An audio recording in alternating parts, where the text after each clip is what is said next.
Boa tarde, então, a todos e todas. Nós estamos no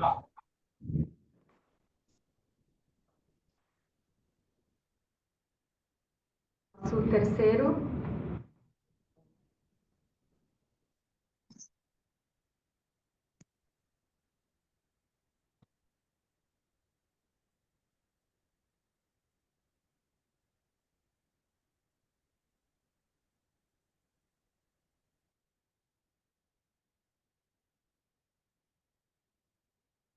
Estamos iniciando o nosso terceiro e último dia do 7º Seminário Discente do Programa de Pós-Graduação em Sociologia e Ciência Política da PUC-RS.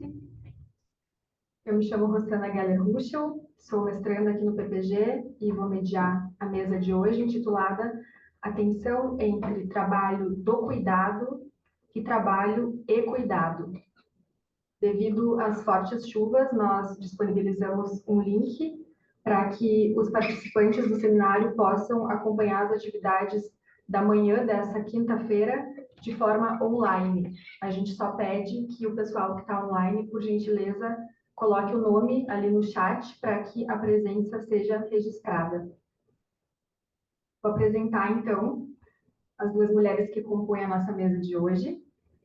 A doutora Fernanda Stanikowski. Ela é professora associada do Departamento de Biologia Molecular e Biotecnologia e pesquisadora líder de grupo do Centro de Biotecnologia da Universidade Federal do Rio Grande do Sul. Possui graduação em Ciências Biológicas pela Universidade Federal do Rio Grande do Sul e doutorado em Biologia Celular e Molecular. Realizou estágio de pós-doutorado no Departamento de Biologia da Universidade de Toronto, em Mississauga, não sei se é assim, Mississauga, e foi bolsista de pós-doutorado júnior no Departamento de Biofísica da Universidade Federal do Rio Grande do Sul. Atualmente, dedica-se aos estudos sobre parentalidade na academia e na ciência, desenvolvendo pesquisas nos temas relacionados à equidade, diversidade e inclusão. É fundadora e coordenadora do movimento Parent in Science. Também está aqui conosco na mesa a mestre e doutoranda em Ciências Sociais pela Pontifícia Universidade Católica do Rio Grande do Sul, Roberta Presser Potrick Eberhard. Ela é especialista em Direito do Trabalho e Processual do Trabalho pela Fundação Escola Superior do Ministério Público do Rio Grande do Sul, a FMP. Graduada em Direito pela Universidade do Vale do Rio dos Sinos, advogada com experiência na área trabalhista e pesquisadora com ênfase nos temas trabalho doméstico remunerado, trabalho doméstico, trabalho de cuidado, direito trabalhista, raça, gênero, feminismo, divisão sexual do trabalho, desigualdades e hierarquias sociais. Vou passar, então, a palavra para a Roberta iniciar, então, a nossa mesa. Bom, bom dia a todas as pessoas presentes. É uma satisfação estar aqui e trazer um pouco do meu objeto de estudo, então, para debater com vocês hoje. É um prazer em especial estar aqui ao lado da Fernanda, que desenvolve um trabalho tão importante, né, dando visibilidade à questão da parentalidade, especialmente da maternidade na academia. Eu vou pedir desde já desculpas por a gente estar quebrando um pouquinho o protocolo de não deixar a visita começar com a fala, mas a gente combinou que eu vou dar início com uma questão um viés mais teórico, e a Fernanda depois traz quase que a teoria na prática para a gente aqui. No momento, então, eu estou no doutorado aqui do PPG de Sociologia e Ciência Política, fiz o meu mestrado aqui também, e no mestrado, a minha dissertação foi sobre o trabalho do cuidado, mais especificamente sobre relações de trabalho doméstico, emprego doméstico em famílias do topo da pirâmide social, os conhecidos como super ricos. Nessa pesquisa foi impossível não adentrar nas questões de gênero, né? Então eu resolvi destacar alguns pontos para trazer para a gente debater aqui hoje. E ontem eu estava pensando sobre essa nossa mesa, sobre o título, né, da nossa mesa e como que ela foi pensada. Quando a gente começou a pensar no seminário, né, que tem como título Vozes Femininas, pensar em mulheres inevitavelmente nos faz pensar um pouco também em maternidade. E aí a gente pensou, bom, vamos pensar numa mesa, né, para debater a questão da maternidade, das mães e tal, mas faltava, a gente ficou pensando no que exatamente, né, a gente explorar, né, nessa questão. E aí eu fiquei refletindo sobre a questão do título da mesa e cheguei à conclusão que, em última análise, esse título é basicamente um resumo da dualidade que a gente vive enquanto mães, e mesmo quando a mulher começa a se perguntar se será mãe, ou cogitar essa hipótese. Inevitavelmente, uma das primeiras perguntas que vem é: tá, e eu vou trabalhar e cuidar dessa criança? Ou eu vou só, com muitas aspas aqui, cuidar dessa criança? Como que eu vou fazer? Mas nunca vem a hipótese do não cuidar, né? O cuidado, ele está sempre ali. As nossas únicas opções são só cuidar ou cuidar e conciliar com o trabalho externo, né? Então, o que eu vou trazer aqui é um pouco para a gente tentar pensar nisso, e depois a Fernanda também vai trazer como que isso se reflete, né, na academia, na colocação da mulher na academia e tudo mais. Quero destacar que aqui eu vou me referir, perdão, eu vou me referir mais a relações heteronormativas, até porque, pelas pesquisas que eu fiz até o momento, pouco ou praticamente nada se tem de pesquisas abordando outras realidades, né? Relações homoafetivas, com relação às questões de divisão do cuidado. Para começar, então, eu trago algumas ideias da Eliette Saffioti, que é considerada precursora do feminismo no Brasil, com o seu livro intitulado A Mulher na Sociedade de Classes, Mito e Realidade. Esse livro foi publicado em 1969, mas ele inicialmente era a tese de livre docência dela, que foi defendida em 67 e orientada pelo Florestan Fernandes. No Brasil, logo que foi lançado esse livro, ele não teve muita repercussão, foi deixado bem de lado e tal, mas ele foi traduzido para o francês e para o inglês, publicado nos Estados Unidos, e nos Estados Unidos ele estourou, o que possibilitou a tradução dele para outras 16 línguas já bem no início do lançamento. E, posteriormente, ela acabou ganhando um destaque aqui no Brasil também. Lá no final da década de 60, a Saffioti já destacava a dificuldade em conciliar o trabalho do cuidado com o que ela entendia como uma conformação capitalista de família, né? Então, eu vou trazendo alguns trechinhos para a gente ir lendo, tá? De uma parte, diz ela, né? De uma parte, os objetos necessários à vida humana, como os alimentos, por exemplo, são obtidos pela família em estados de semi-elaboração, necessitando, portanto, um acabamento final antes de serem consumidos. De outra parte, certos serviços, como cuidar dos filhos menores, são imprescindíveis à continuidade da própria família. Ou a sociedade organiza um sistema de serviços públicos para atender essas necessidades, e as sociedades ocidentais o têm feito em certa medida, ou esses serviços serão realizados por pessoas especialmente assalariadas para tal, ou ainda, se não na totalidade, pelo menos em parte, serão executados pelo próprio casal, na maioria dos casos, só pela mulher. E é o trabalho desse casal, né, o trabalho remunerado desse casal, que é responsável pelos rendimentos da família. A produção e a reprodução da vida exigem, pois, no estágio de desenvolvimento das sociedades capitalistas modernas, não somente a execução de tarefas remuneradas, mas a realização de serviços que ainda não se constituem inteiramente em áreas de especialização ocupacional, nos moldes do sistema dominante. É esse trabalho que ela fala como que não se constitui em área de especialização ocupacional, que a gente intitula aqui como trabalho do cuidado, ou simplesmente cuidado. Mas diante desse panorama que a Safiotti já nos delimitava lá no início no final da década de 60, e pensando na conformação social que temos hoje, como tornar possível a coexistência de uma conformação familiar perfeita, harmônica, etc., se fica a cargo apenas de uma pessoa do casal, na maioria dos casos, todo esse trabalho, que inclusive é um trabalho invisível, que a gente só vê quando ele não é feito. Quando ele é feito, ninguém vê. Quando a casa está arrumada, está tudo certo. Mas se a casa não estiver arrumada, ele grita, né?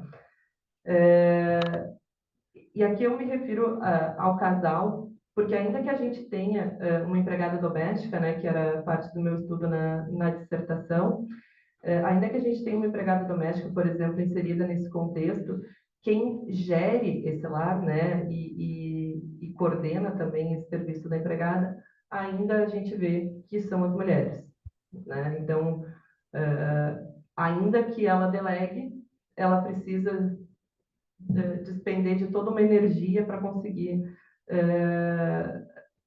fazer executar essa delegação, vamos dizer assim, né? Com relação à socialização feminina, a Safiotti apontava o seguinte: a grande maioria das mulheres aspira ao padrão da domesticidade, porque a sua socialização foi dirigida nesse sentido, isso é, porque a sociedade incutiu nela certos valores, cuja realização está na dependência de seu comportamento segundo aquele padrão. Mas como o próprio sistema social capitalista exige também o tipo de mulher economicamente ativa, resulta que a mulher se debate entre essas duas esferas de atribuição de prestígio. Aquela que valoriza a posição de mãe de família, ociosa, aqui no sentido econômico, vamos dizer assim, que gosta de status reflexo do marido, isso é uma outra discussão que ela faz, e aquela que valoriza a mulher economicamente ativa. Em 2022, eu escrevi um artigo que, inclusive, foi apresentado e publicado nos anais do nosso seminário discente, intitulado O Doméstico e a Cultura Doméstica no Brasil. Nesse artigo eu trago esses dois conceitos, né, de doméstico e de cultura doméstica, que foram cunhados, respectivamente, por Sueli Kopf e Thais Monticelli. A Sueli é uma das precursoras no Brasil nos estudos de emprego doméstico. Ela iniciou seus estudos lá em 1970. Em 91, ela defendeu a tese dela, intitulada Mulher, Mulheres, e em 2001 essa tese foi publicada como livro. Lá no início da trajetória dela, ela já defendia uma necessidade que ela chamava de precisar as singularidades da vivência feminina sem negar o seu universo comum. O que é isso? A gente não pode pensar mulheres apenas como um coletivo. É claro que a gente tem um universo comum. Eu tenho um universo comum com a Fernanda, com a Ana, com a Paula, né, com a Fabiana. Mas cada uma de nós tem as suas singularidades. Então, a gente não pode querer aqui tratar tudo como botar todo mundo no mesmo balaio, né? Apesar de a gente enfrentar algumas lutas em comum. A Coates, ela afirmava também ser necessário um olhar para a unidade, não a unidade mulher olhando outra unidade, mas sim a pluralidade mulher olhando-se e olhando para outra pluralidade. No artigo que ela publicou em 94, ela chama atenção para um fator que envolve as relações desenvolvidas dentro dos lares brasileiros, não só as relações familiares e nem só as relações de emprego doméstico que lá acontecem, né? Mas as duas juntamente, em conjunto. Em que pese as relações familiares fossem constituídas por homens e mulheres, no estudo dela, e isso a gente vê ainda hoje, o enquanto categoria, ele é atribuído apenas ao gênero feminino. Tudo quanto diz respeito ao doméstico é atribuído tão somente às mulheres, sejam elas integrantes da família, sejam elas contratadas para prestar serviços na residência. De acordo com a autora, o doméstico é ao mesmo tempo definido e definidor do feminino. Assim, ela entende que a expressão deve ser compreendida como uma categoria e não como um usual adjetivo. Em Mulher, Mulheres, que é a tese dela, que eu comentei, que depois foi publicada como livro, para analisar a relação patroa-empregada, ela parte da análise do doméstico enquanto um conceito instrumental, que ao mesmo tempo qualifica um lugar, né, de ambiente doméstico, mas que também designa relações estruturais, interações e representações. Ela desenvolve a ideia de que a identidade mulher, né, essa categoria mulher, se constitui a partir dessa conceituação do doméstico. A partir do espaço doméstico, seja da sua casa, seja da casa alheia, né? Para aquelas mulheres, por exemplo, empregadas domésticas que, principalmente na época em que ela tá escrevendo e está estudando, passavam quase que o dia inteiro na casa alheia, né? A casa dos patrões se torna mais casa delas do que a sua própria. Nas palavras da autora, por doméstico, entenda-se um lugar espacial, uma unidade doméstica e seu caráter estrutural, o da definição do universo atribuído à mulher e comum às mulheres, patroas e empregadas domésticas. É esse o seu caráter que forneceria as condições estruturais de semelhança, porque aqui na tese dela ela está tentando aproximar, né, as semelhanças entre as mulheres patroas e as mulheres empregadas. Por que eu trago esse conceito do doméstico dela para cá, né? Não vou entrar na questão do trabalho doméstico remunerado, mas eu trago justamente porque para a nossa sociedade hoje, o cuidado, ou o trabalho do cuidado, ele é doméstico. E, portanto, ele diz respeito somente às mulheres, né, no nosso consciente ou inconsciente coletivo. E daí, depois a Fernanda, como eu falei antes, vai nos trazer alguns números que vão nos mostrar justamente as consequências de nós, enquanto sociedade, continuarmos tratando o doméstico e o cuidado apenas vinculados ao universo feminino. Eu e a Fernanda, por coincidência, temos filhos e apenas filhos homens. A Fernanda foi mais corajosa que eu, tem 3. Eu vou parar nos 2, que está já de bom tamanho.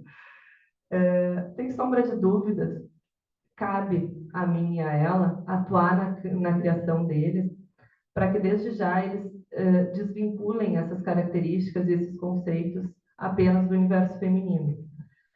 Mas eu preciso frisar 2 questões aqui. A primeira é que não cabe apenas a mim e a Fernanda fazer isso. A educação, ela também é, em certa medida, um trabalho de cuidado.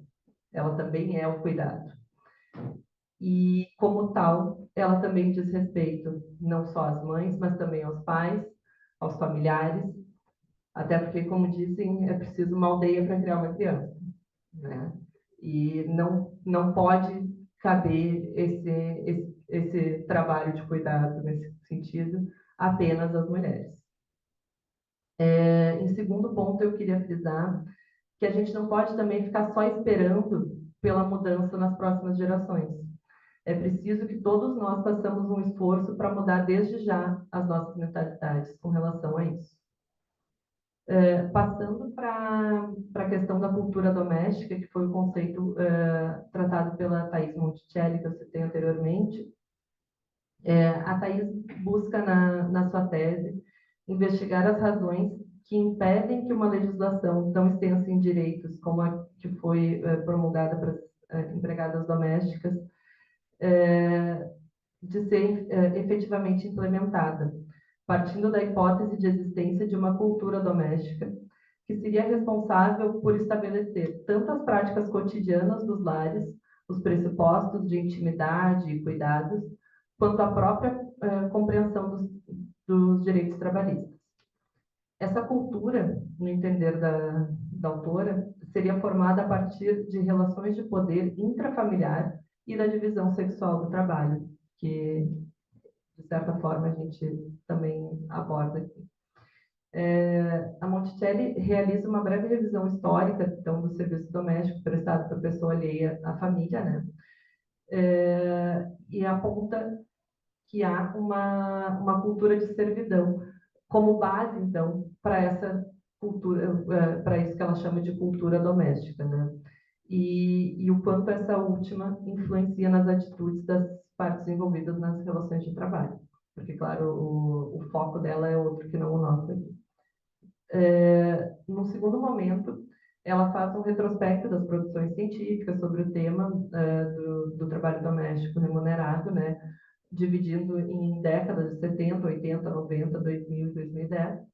E o objetivo dela era tentar mostrar quais são as características que vêm se reconfigurando em relação a essa cultura doméstica, através das narrativas das interlocutoras dela, que eram patroas. Então, através das narrativas, percepções, discursos, posicionalidades das patroas sobre si mesmas no ambiente residencial e em relação ao trabalho doméstico. E aí ela trata também das questões das violências, né, perpetradas nessas relações de trabalho doméstico. Ela conclui que apesar de as lógicas e práticas que compõem a cultura doméstica terem sofrido uma reconfiguração ao longo do tempo, alguns aspectos instituidores de desigualdades e relações de poder se mantêm em alguma medida. Ao analisar as falas das suas entrevistadas, empregadoras, a autora passa a explicitar tanto novas configurações, como está no slide para vocês,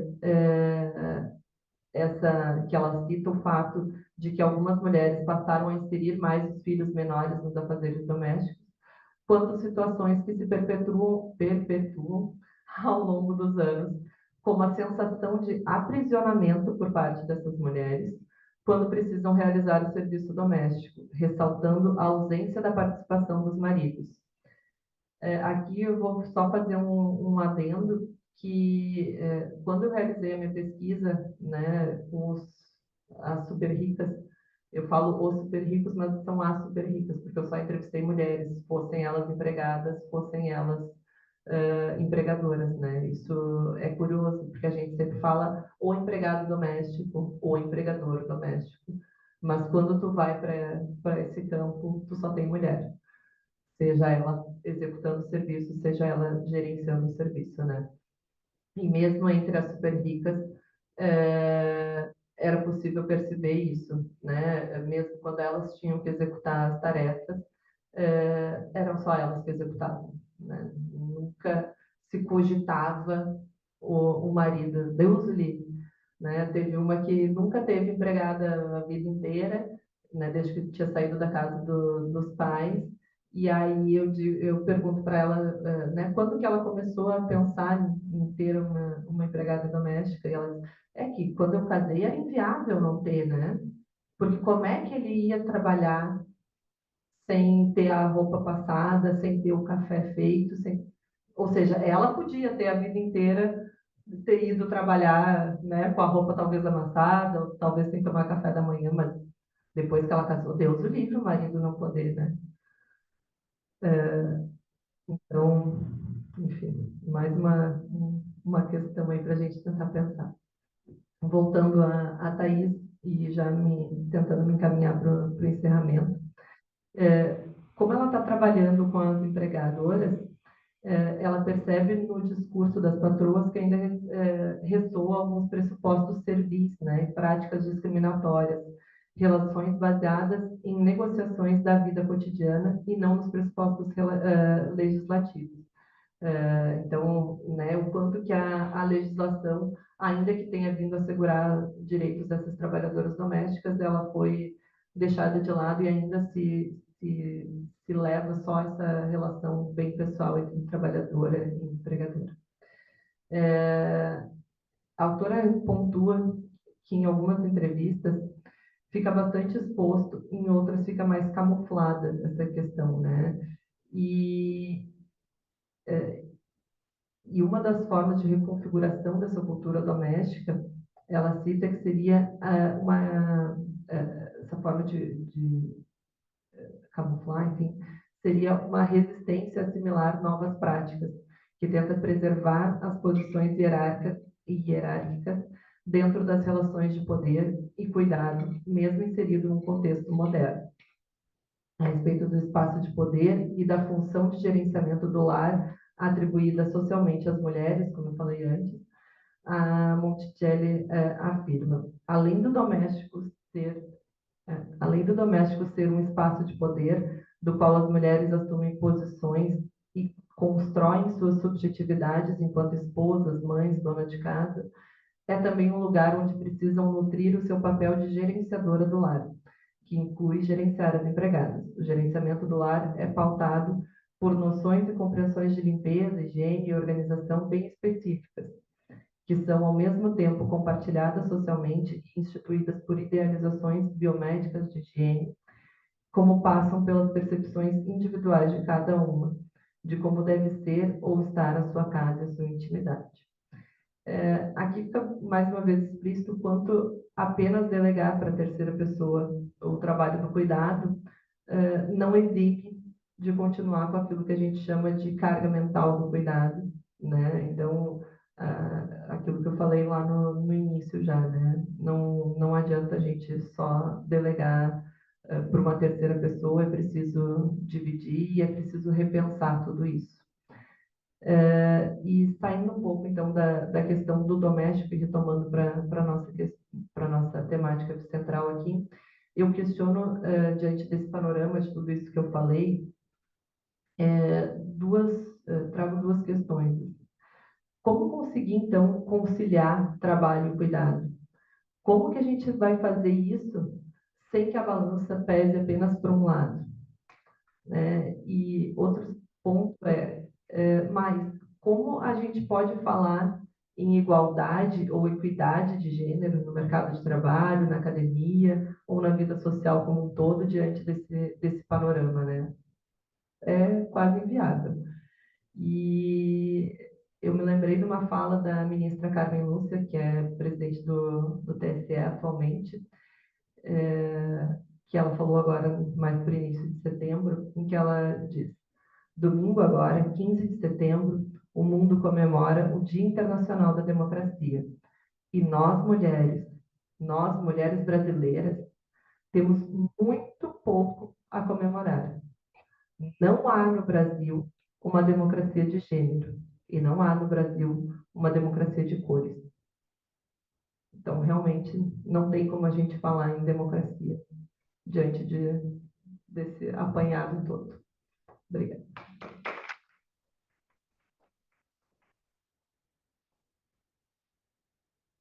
Então, Roberta, pela sua belíssima fala. Passamos, então, a seguir para a professora Fernanda. Obrigada, gente, pelo convite. É um prazer estar aqui com vocês. Vou colocar minha apresentação aí. Enquanto as gurias colocam a apresentação, né? Só para situar um pouco, né? Eu venho de uma formação bem distinta do que a grande maioria de vocês. Sou bióloga de formação, né? Então, a gente tem uma visão um pouco diferente, né? Uma abordagem, na verdade, não, uma abordagem um pouco diferente do assunto. Aí é isso que eu vou contar para vocês com a história do Parenting Science, que está muito ligada à minha história pessoal, Rafa, eu sou mãe de 3 gurias, né? E eles chegam para mim num momento de transição. Eu tinha acabado de me tornar professora na URGS, quando meus filhos nascem, né? Isso traz uma mudança muito grande que vai dar origem a todo o trabalho que a gente fez. Tá, então, só, acho que não está em tela cheia. Eu acho que é Ctrl L. Perfeito. Tá? Então, só para a gente começar, antes de falar de qualquer coisa, eu quero mostrar esse dado para vocês. Tá? Eu vou falar muito de números, tá, gente? Aí da minha formação. Tá? Esse é um trabalho que foi publicado durante a pandemia. Durante a pandemia, né, se ressaltou muito a questão do cuidado. Estávamos em casa, né, e todas as situações que vivemos. Então, tem muito dado sobre a questão do cuidado da pandemia, durante a pandemia, olhando para as acadêmicas, né, que é o que eu vou tratar mais especificamente hoje. E aí, se vocês olharem as linhas azuis, ignorem o rosa, que o rosa é durante a pandemia, mas eu não quero falar da pandemia, eu quero falar do dado anterior. Esse gráfico mostra o número de horas que os acadêmicos disseram dedicar por semana para suas atividades acadêmicas. Aí vejam onde está a linha azul. Ela está lá nas 60 horas por semana. Vocês vão ver que é muito mais para o lado, né, aumentando do que diminuindo. A gente tem poucas pessoas que vão estar lá realmente, né, nas 40 horas semanais, né, de dedicação à ciência.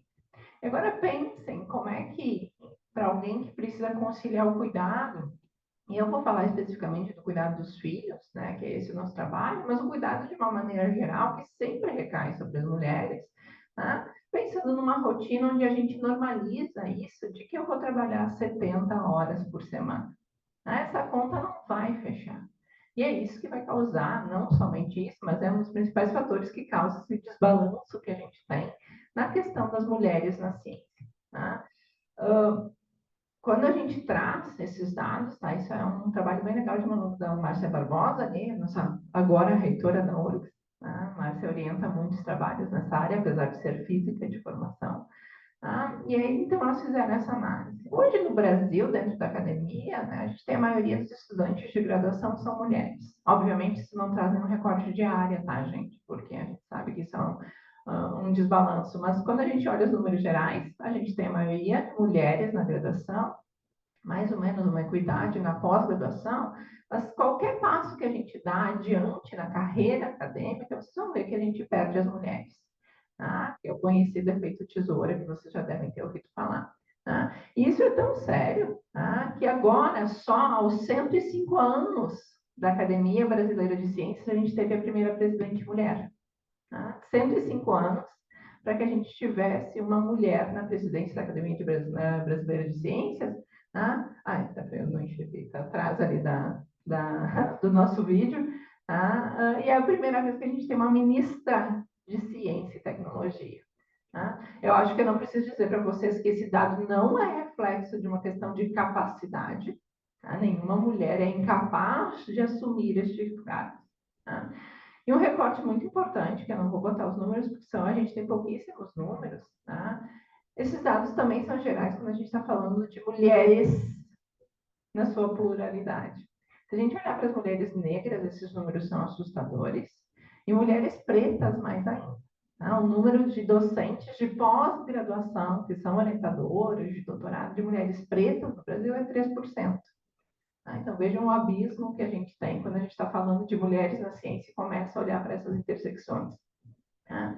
E no Brasil, a gente tem menos de 1%, assim, 0,4% dos docentes de graduação de pós, né, do ensino superior como um todo, que são mulheres com deficiência.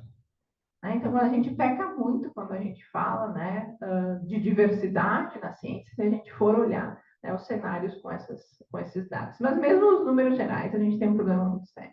Qual é o problema maior que a gente tem? Isso aqui não é novidade, tá, gente? Isso aqui a gente sabe há décadas. E por que nunca mudou? Porque é um problema complexo. A gente tem toda a questão dos estereótipos de gênero, que desde meninas pequenas já são direcionadas para campos específicos. Né? A gente tem trabalhos que mostram muito claramente que na idade escolar, quando as crianças começam com seus 7 anos, elas já têm visões muito restritas de papel de gênero. Né? Então, a mulher tem carreiras específicas, os homens têm carreiras específicas, e obviamente isso vai influenciar no que a gente vê hoje. Tem toda a questão de assédio. A gente tem pouquíssimos dados de assédio dentro da academia, mas os dados que a gente tem mostram que assédio tem raça e assédio tem gênero. Quem sofre assédio são mulheres, na sua imensa maioria, e pessoas negras. Além, obviamente, de outros recortes. Então, isso contribui para que, né, a Márcia Barbosa sempre fala das picadas de mosquito. Não é um evento drástico que vai fazer com que alguém saia da academia. Às vezes acontece, mas no geral, são pequenas coisas no cotidiano que vão fazendo com que tu não queira mais estar ali. A gente fala muito de resiliência. Mas se eu cobrar de uma pessoa 24 horas por dia de resiliência, a gente vai quebrar essa pessoa. Tá? E a gente tem a maternidade.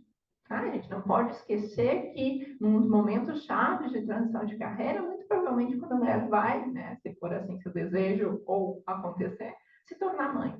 Tá? Então, é um problema complexo. São muitas frentes que a gente precisa cuidar se a gente quer reverter esse cenário. Tá? Então, é aí que surge essa discussão da parentalidade. Tá? Vou fazer só um parênteses, o nome do movimento é Parenting Science, ficou em inglês porque a gente não queria falar de gênero exclusivamente. No Brasil tudo tem gênero, né? Se a gente falar de maternidade, de paternidade, a gente não tem termos neutros. Então, ficou em inglês porque a gente queria falar de pessoas com filhos. Tá? Esse trabalho ali que está a referência para vocês é extremamente importante. Eles não são dados do Brasil, são dados dos Estados Unidos, mas eles analisaram um conjunto muito grande de cientistas, né, pesquisadores em geral. E eles mostram algo muito assustador. 43% das mulheres que se tornam mães acabam abandonando a academia ou não estão mais em dedicação exclusiva. Isso acontece também com os pais, mas 23%. Mas vejam, pensem não só na questão de justiça social, tá? Não vou nem entrar nessa discussão, mas na questão de investimento. Quanto a gente investiu para formar essas pessoas que, por terem filhos, foram colocados para fora do sistema. Então, é essencial que a gente fale de parentalidade quando a gente está falando de academia. Vocês vão ver que eu vou falar de mães. E isso tem a ver com o que o Roberto estava falando. Quem cuida de crianças, de idosos, de seja quem for, são as mulheres. Então, é óbvio que o fardo é muito maior para elas. Enquanto a gente não tiver uma mudança social em relação ao cuidado, são elas que vão pagar o ônus, né, de ter filhos. Esse trabalho também é bem... Eu vou mostrar dados do Brasil depois, mas esse trabalho também é bem importante. São dados dos Estados Unidos e do Canadá. Eles analisam taxa de publicação. É a nossa métrica, né, que a gente tem dentro da academia. Então, comparando mulheres com mães, né, e homens com filhos, né, com os pais. Eles analisam várias áreas do conhecimento. Eu trouxe os exemplos mais drásticos. Então, se vocês olharem, né, ali, ciências da computação, mães passam a publicar cerca de 18% a menos do que mulheres sem filhos, né, nos primeiros anos ali do nascimento. Homens não sentem nenhum impacto. Na administração, inclusive, pais passam a publicar mais do que homens sem filhos, depois de terem filhas. Né? E a única área que eles viram o impacto de homens também quando se tornam pais foi na história. E muito provavelmente pelo como se dá a produção, né, muito mais individual nessas áreas do que nas áreas onde a gente está acostumado, né, de produções coletivas. Mas mesmo assim vejam as diferenças. Mulheres mães passam a publicar quase 50% a menos do que as mulheres sem filhos e os pais vão ter uma queda muito menor. Então, enquanto a gente tiver esse cenário, a gente vai sim focar nas políticas das mães. Tá? E, além disso, a gente tem todo um preconceito contra as mães no mercado de trabalho como um todo, tá? Mas isso também se reflete dentro da academia. A gente publicou esse artigo, acho que foi em 2023, não me lembro agora, tá? Onde a gente vai tratar dessa questão do pertencimento, né? Esse viés negativo que a gente tem, né, contra as mães na academia. Aí os números também são muito claros. Tá? A gente tem a primeira pergunta, uma das perguntas que a gente fez, se a pessoa sente que tem que estar constantemente provando o seu valor para estar ali naquele ambiente. E mulheres mães vão ter um índice bastante grande ali, né? E quando a gente inclui o recorte de raça, a gente vê que isso também impacta, tá, nesse pertencimento. E a mesma coisa a percepção dos colegas, né? A gente pergunta se viram, né, mudança do tratamento dos colegas e da chefia, e vocês vão ver que 60% dos pais disseram que não sentiram nenhuma mudança, mas só 35% das outras.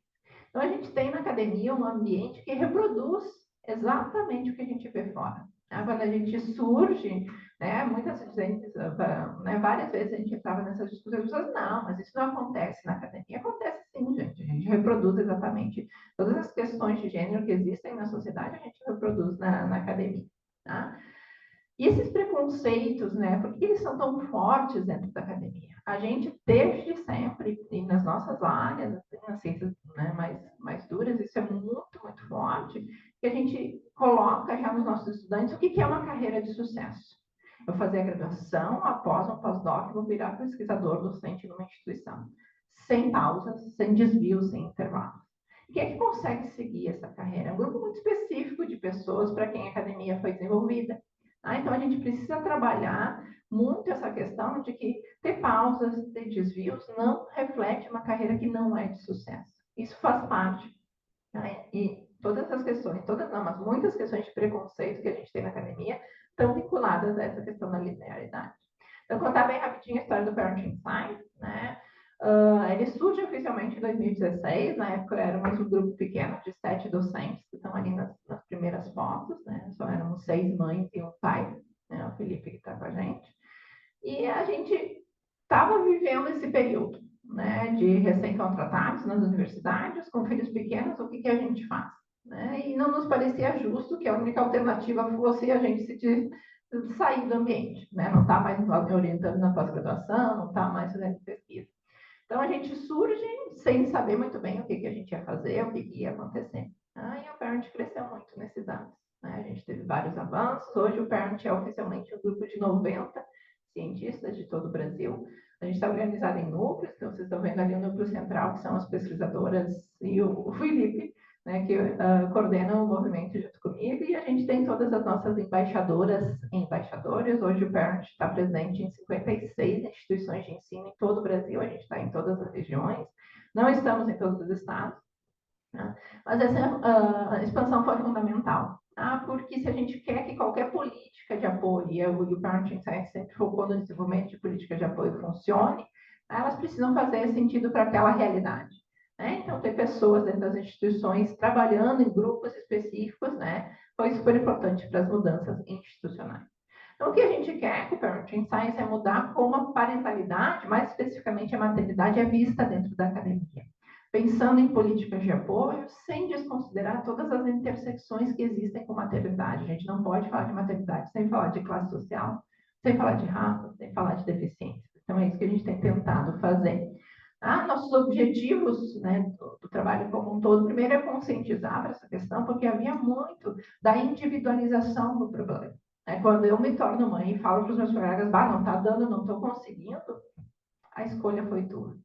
Né? Tu decidiu ter filhos.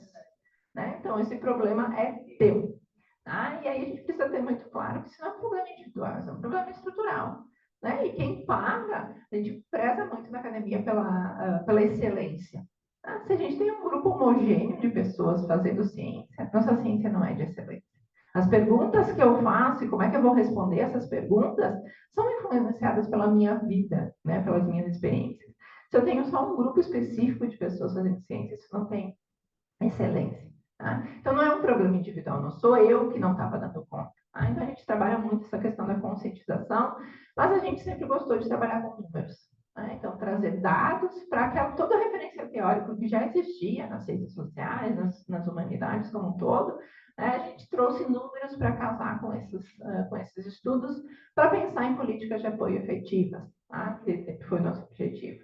A gente trabalha muito com essa questão dos preconceitos, principalmente para as estudantes. Quem nunca ouviu, né, que onde já se viu, né, ter filhos durante a graduação e tudo mais. Então, trabalhar muito essa questão dos vieses, desses preconceitos.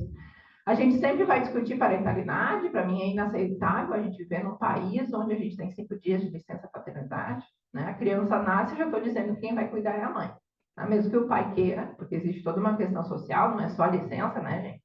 Mas mesmo que o pai queira, ele não tem nem o direito de cuidar. Tá? Então, a gente precisa muito trabalhar essa questão da parentalidade. E, no final, o Parent se desenvolveu muito em formar redes. A gente teve muitos avanços nesses anos e veio dessa estrutura que a gente acabou formando. Então, uma das principais campanhas que a gente teve foi a questão da maternidade no Lattes. Tá? Então, para a gente, meu primeiro filho nasceu em 2013. 2014 eu ainda ganhei o edital universal do CNPq, mas a partir disso sempre vinham, ela não publicou por 1 ano, ela não publicou por 2 anos. Se vocês abrirem meu currículo, eu tenho esse buraco lá. É que existe uma razão para isso. Eu fiquei oficialmente 1 ano de licença com os meus 2 filhos, mas a gente volta de licença, o filho não está se cuidando sozinho em casa. Né? E não existia nunca nenhum espaço para eu dizer o porquê. Eu não tinha me tornado incapaz de orientar meus alunos ou capaz de produzir ciência. Então, eu estava vivendo um momento de pausa na minha carreira. Aí a gente sempre quis que isso estivesse documentado. Então, a gente fez um pedido em 2018 para o CNPq, que é quem administra a plataforma Lattes, que existisse um campo específico para isso. Foi uma longa negociação, a gente faz esse pedido oficial em julho de 2018. Foram muitas campanhas, tá? Para que em abril de 2024, abril de 2021, né, se atualizasse a plataforma Lattes. Hoje existe lá o campo licenças. Lá dentro existe licença maternidade, licença adotante, licença paternidade. E há ainda discussões, porque quando a gente leva essa discussão das pausas, a gente fala da maternidade, né, do cuidado, mas, por exemplo, o pesquisador que precisou parar sua carreira um ano para fazer um tratamento de saúde. O retorno dele da academia também vai sofrer um impacto. É muito provável que esse pesquisador também enfrente os mesmos desafios que a gente enfrenta. Então, o campo ficou licenças, porque há toda essa discussão de que pausas precisam ser reconhecidas no nosso currículo. Tá? Mas não adiantava, obviamente, né, ter só a informação do Lattes lá. Então, com os números que a gente tinha, né, a gente mostra que aquilo que acontecia, né, com os dados já existentes em outros países, a gente via aqui também. Então, a gente fez um estudo com mães, pais e pessoas sem filhos. Aí a gente mostra aqui, vocês olharem o gráfico ali, essa é a taxa de publicação. Então, a mulher vem numa ascensão, ela tem o primeiro filho e só um parente, né, nascimento, adoção, a gente trata como o mesmo momento. Então, tem uma queda nessa taxa de publicação que vai durar alguns anos. Tá? Então, com esses dados, a maternidade no Lattes começa a surgir o que a gente chamou de cláusula maternidade. Então, muitos editais vão dizer, se teve filhos nos últimos X anos, a gente vai olhar um prazo maior do currículo, a gente vai adotar um fator de correção, seja o que for. Tá? E eu só quero trazer uma questão de uma intersecção importante quando a gente fala dessa questão temporal. Tá? Meus filhos, agora meu filho mais velho tem 11 anos, e já se vira sozinho. Né? Então, é algo que passa com o tempo.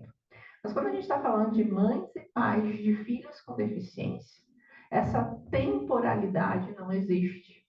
Né? Não necessariamente existe, não. Quer dizer, não existe, mas em vários casos essa temporalidade não existe. O cuidado é para sempre.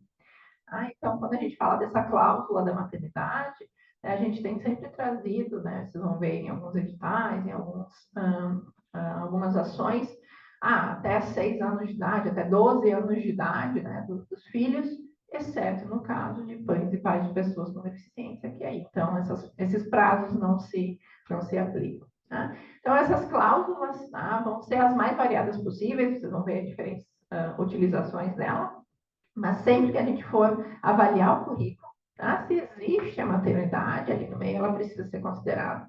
O mais comum é, geralmente, os editais vão olhar os últimos 5 anos. Né? Então, para quem teve filho nesse período, a gente olha 7 anos, 9 anos, enfim, para compensar. A cientista era produtiva, né, no que a gente considera produtividade, antes da chegada dos filhos, se compensa.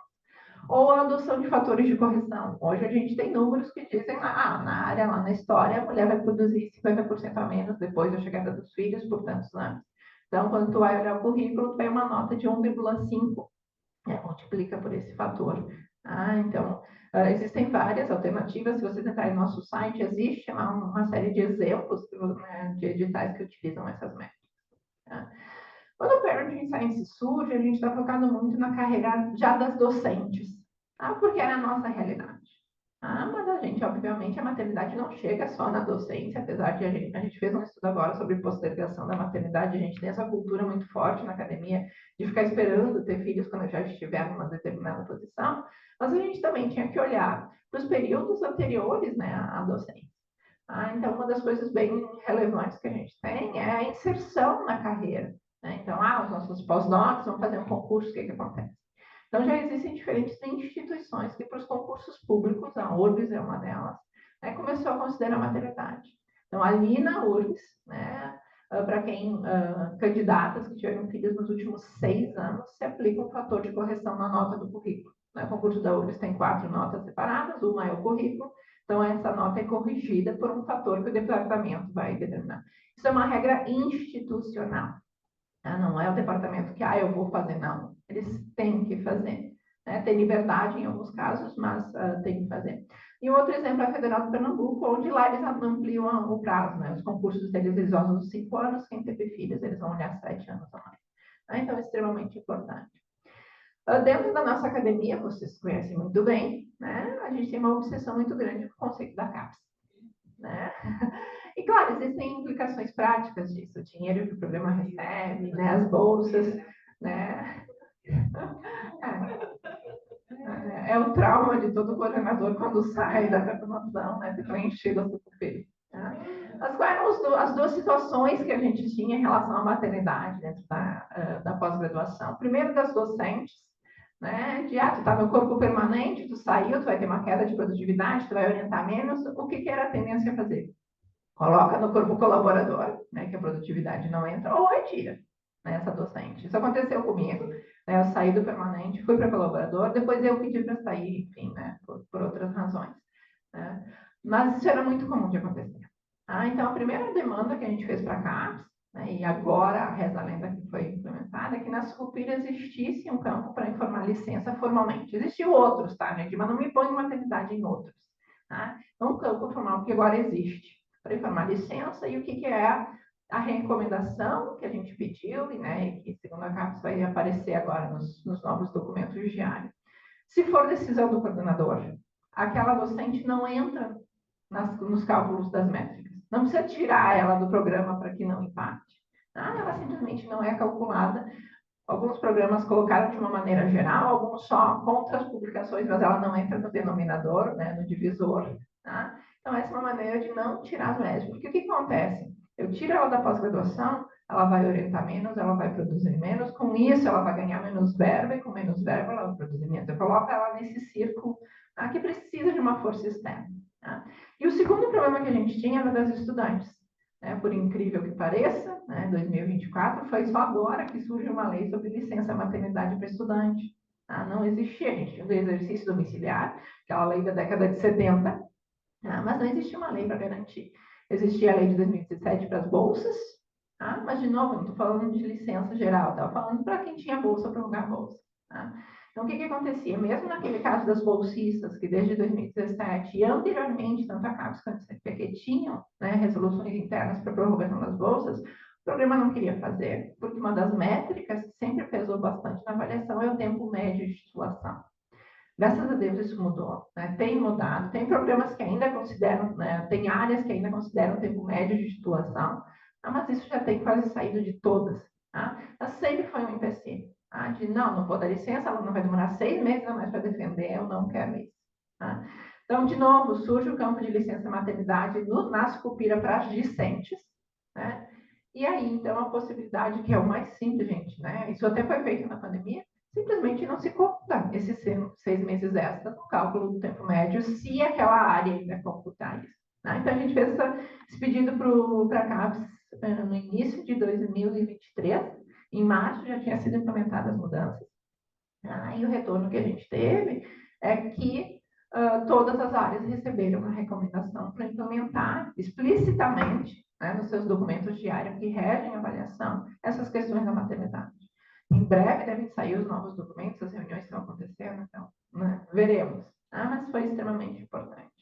Um outro avanço que a gente teve foi a questão de eventos. Tá?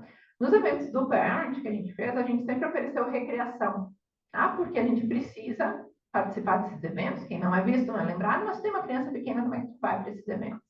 Mas a gente tinha sempre o patrocínio do Serrapilheira, que é um instituto privado que faz o que quiser com o dinheiro dele. Verba pública, CAPES, CNPq, as FAPES, nunca foi possível utilizar para recreação. Então, a gente teve lá em 2023 as primeiras mudanças, né, que começa com a FAPESP, a Fundação de Amparo do Pará, depois a FAPERJ, e agora a CAPES permite o uso de verba pública para oferecimento de recreação. Super importante esse avanço. Só quero falar uma coisa da pandemia, tá? Não vamos voltar mais para ela. Mas a pandemia deixou reflexos que vão ser sentidos por muito tempo, tá, gente? Os buracos que surgiram nos currículos das pessoas que estavam cuidando, e quem é que estava cuidando? As mulheres, e a gente mostra com os números que foram as mulheres negras que sentiram maior impacto dentro da academia. Tá?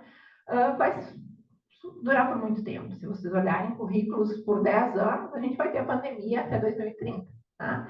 Então, a gente fez uma série de pedidos, uma série de trabalhos sobre a importância de ter medidas que considerem a pandemia quando a gente está olhando o currículo. E a gente não viu isso ser implementado de maneira nenhuma.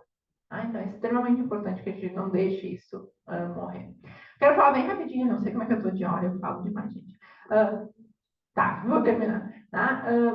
A gente avançou muito na questão das docentes, mas as discentes que se tornam mães estão completamente desassistidas. Como eu mencionei, só agora, com esse projeto de lei da Thalília, que se fala, então, de uma maneira unificada para todas as estudantes de graduação de pós, a prorrogação dos prazos. Né? Não é necessariamente licença, tá? Mas, enfim, prorrogação dos prazos de conclusão do curso. Tá? Isso foi aprovado agora, em 2024, porque a gente não tinha isso antes.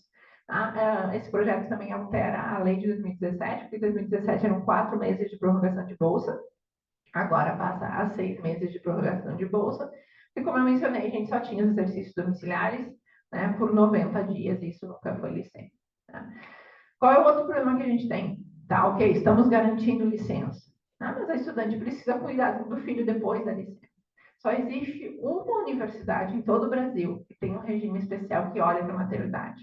A Federal de Minas, desde 2023, tem um regime de atendimento especial, que eles chamam, que traz uma série de situações onde o discente tem direito a atendimento especial e ele coloca lá a maternidade. Mas veja que a gente está falando de uma universidade no Brasil inteiro. Tá? A gente realmente precisa pensar nos nossos estudantes, tá? Porque a gente passa pela questão das creches. Nossas instituições não têm creche, o sistema público não dá conta. Tá? Então, o cuidado para os nossos estudantes é extremamente importante. A gente tem universidades que oferecem auxílios creche, a URBS tem, mas são R$300. Né? Quem é que vai colocar uma criança numa escola privada, enfim, com R$300 por mês? É impossível. Tá? A gente precisa avançar muito nisso. A gente tem toda a questão das crianças estarem na universidade, por mais que a mãe tenha rede de apoio, um dia essa rede vai falhar. Aí vocês acompanharam na mídia todas as questões de estudantes que levaram a criança para dentro da universidade, que foram colocados para fora e tudo mais. Não existe nenhuma lei que proíba, mas não existe nenhuma lei que permita. Tá? Então aí a gente entra sempre numa questão de como a instituição trabalha isso.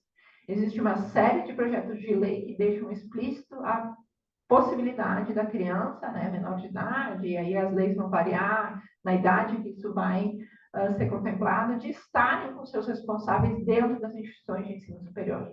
Tá? Mas são projetos de lei que ainda não avançaram. Tá? E a gente tem vários outros pontos quando a gente está falando dos estudantes.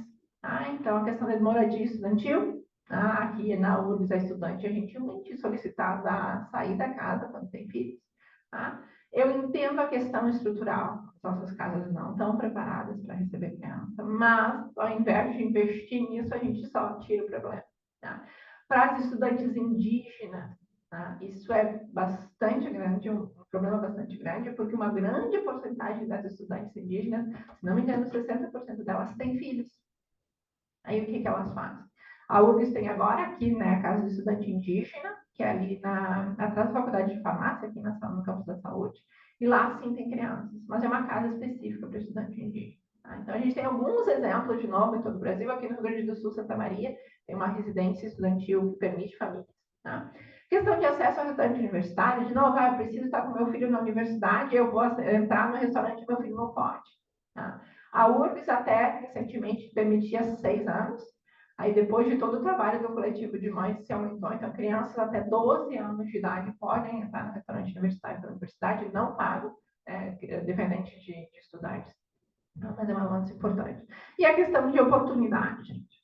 De novo, né, estudante, não necessariamente vai ter 20 horas para fazer uma bolsa, não necessariamente vai ter, né, os critérios para cumprir uma bolsa. Então, algumas instituições têm cotas para estudantes, tem programas específicos, a URGS tem um programa de monitoria que todas as monitoras são mães, tá? É um programa específico para isso. Então, a gente precisa de oportunidades para nossos estudantes.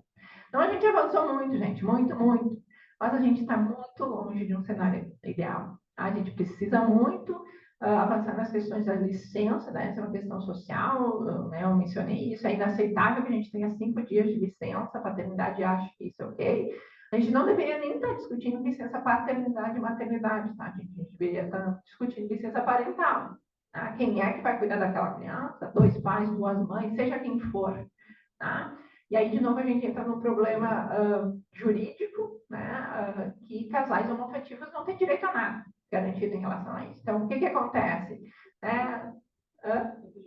Exato, né? Acaba judicializando, e mesmo assim, casal de 2 mães uma vai ganhar o equivalente de licença paternidade quando judicializa. Nos melhores casos, ela ganha 5 dias de licença.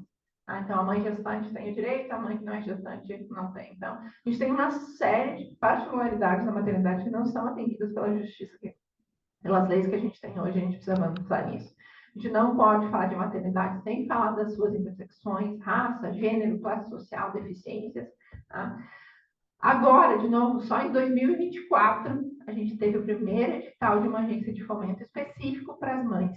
Então, foi um trabalho do Serra Pilheira, da Fundação do Rio, da FAPERJ e do Parent. Então, um edital específico para cientistas mães. Foi um sucesso, gente. Foram 300, claro, é específico para o Rio de Janeiro, porque uma parte do dinheiro vem da FAPERJ. Foram 300 aplicações e eu acho que vamos chegar a quase 100 mães atendidas, no valor de até 100 mil reais. Isso é fundamental para a manutenção da carreira. Tá? E outra questão do financiamento, a gente tem um problema muito sério com a questão de auxílios dependentes. Então, a gente cobra muito dos nossos estudantes a internacionalização, mas a CAPES, a CNPq não dão nas bolsas auxílio dependente. Como é que tu faz para ir viajar com uma criança? Que tem todo um custo. Tá?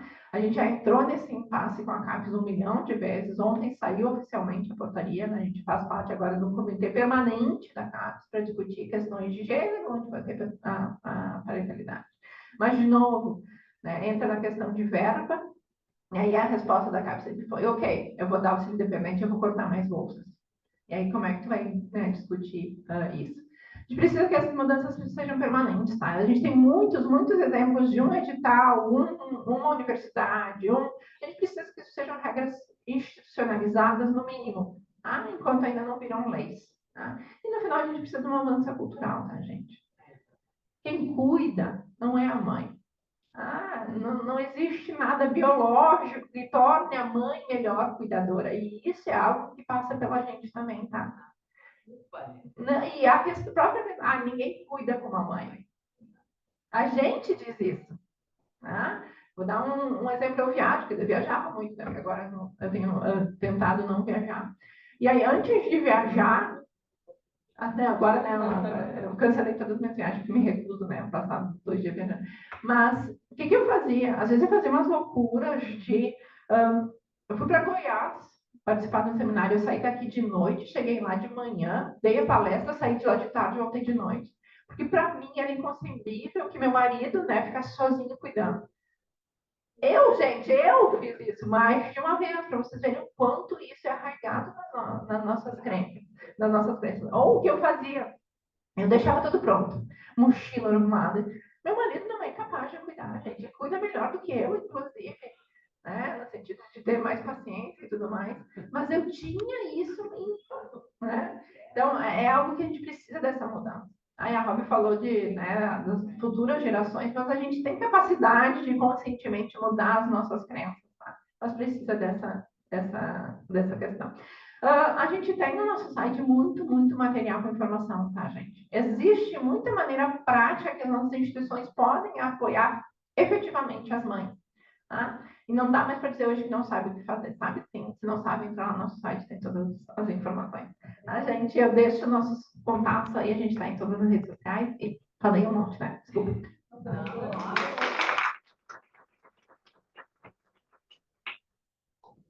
Nós agradecemos, então, a professora Fernanda e passamos, então, para o momento das perguntas.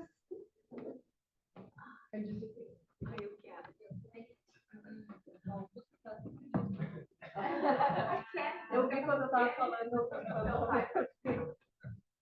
Dúvida, a gente está querendo falar. A gente está numa rodada de 3 perguntas, aí a gente passa para. Primeiro, eu queria agradecer a apresentação. É muito impressionante ver todos esses números, assim, de algo que a gente tem ideia que existe, mas não sabe quantificar e não sabe, pelo menos, não chegava para mim, para onde eu pesquiso, com quem eu convivo, enfim.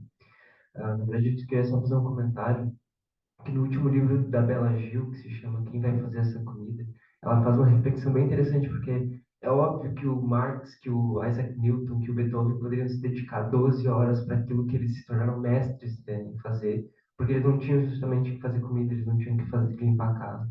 Então, não é dizendo que o conhecimento deles não é válido, assim, que eles não são referência naquilo que eles se propõem, mas é porque eles tinham essa chance de poder se dedicar só àquilo.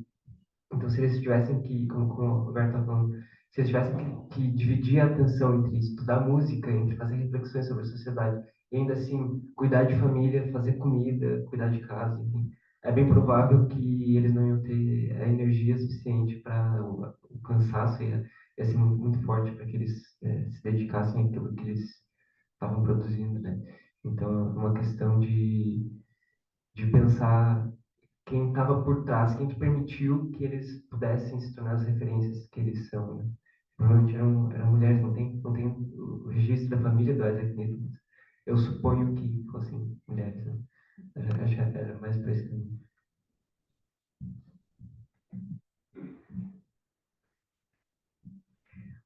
Olha, Amando, muito obrigada. Eu sou mãe de um menino de 13 anos e eu tive que fazer um planejamento para voltar para a academia, né? Eu saí da academia, abri meu negócio, empreendi, mas sempre querendo voltar. Apesar de ter uma estrutura, né, em casa, familiar, a culpa, né? Ninguém cuida melhor que a mãe, e o quanto isso foi, diríamos assim, é estrutural dentro de mim, né? O quanto isso foi me passado pela minha mãe, pela minha avó, que eu teria a vida inteira pela frente, mas aqueles primeiros anos, né? Que a mim foi dada até os 11, tinha essa demarcação, né? Ai, o Henrique fazendo 11 anos, eu teria essa liberdade impactante, né? A gente vê os dados, né, de coisas que a gente sabe, né, e passamos assim, passa de forma despercebida, né? E no cotidiano, na vida louca que a gente leva. Mas eu queria ouvir de ti, tá? Tu referiste que a senhora, desculpa. Não, senhora, não. Não, então voltando ao tu. Tu referiste que tens 2 filhos, né? 3, 2, tu comentaste dos 2, né? Como é que foi o processo do terceiro, né? Tu ficaste um ano parado. E essas questões, assim, né? Me vi muito nessa fala de deixar meu filho com meu esposo, mas assim, eu já deixava a roupa separada, né? O lanche pronto, tudo organizado, né? Como se fosse um retardado, né? Não tivesse capacidade de fazer as coisas, né? Então, assim, o remédio fica aqui se precisar, sabe? Então, uma sobrecarga, né, mental. E Mesmo foi deixando tudo organizado, provavelmente ele estava lá em outro lugar. pensando, Agora ela deu 10 horas, era para ter dado será que ele remédio, deu remédio? Será que não deu? E aquela coisa assim, qualquer coisa, me liga, porque eu estou disponível full time, né? Porque tu é mãe, né? Então, a prioridade máxima é essa. Bom, queria que tu comentaste, né, tu és uma cientista, tu és uma pesquisadora e tu trouxeste situações comuns, né, para pessoas, estudantes comuns, assim como eu. E como é que foi o processo do teu terceiro filho, né? E tu trabalhaste essas questões assim da volta para a academia, porque eu fiz um planejamento para voltar, né? Mas aí já me trazia outras questões, o etarismo. Eu tenho 42 anos, né? A CAPES também não vê com bons olhos estudantes mais velhos, né? O quanto eu vou retribuir isso, né? Num processo de ganho de bolsa ou não. Então, arruma daqui, né? O bicho, como é que é? Tu corre, o bicho pega, senão tu... Exatamente. Então, se tu pudesse relatar, né? Se tu não te importares, né? Porque eu sempre acredito que essas de, do cotidiano são extremamente ricas. E muito obrigada. O teu trabalho também está excelente, maravilhoso. E depois eu queria perguntar, se tu pudesse responder, quando tu falares nessa questão da empregada, né, o doméstico, essa empregada, né, na tua pesquisa, ela, diríamos assim, era restrita os seus serviços à casa ou também incluía o cuidado, né? Porque hoje tem aquela modalidade da babá junto, né? Então, se isso apareceu na tua pesquisa, se tinha essa separação, né? Então, se tu pudesse comentar um pouquinho. Obrigada.